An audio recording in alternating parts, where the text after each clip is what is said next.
Hello everyone, Assalamu alaikum. How are you all? I hope you are well. Welcome back to my channel in this new video. Today's video, how to create dotted line box in Google Sheets. So get ready started. At first, open your Google Sheets document file. In this video, I will show that create dotted line box. Now going to the insert menu option.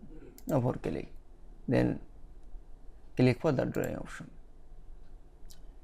Then going to the shape menu option. Now click for the shape option.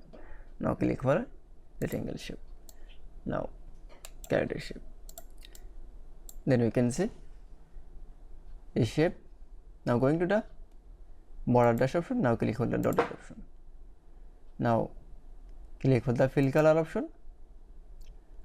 Now click for the transparent option. Then click for border rotate option. Now click for a 12px. Now for click, then click on the 7 color option. That is. Then I show create dotted line box in Google Sheets is very easy. I hope to enjoy the video. Please like, comment, share and subscribe my channel. Thanks for watching.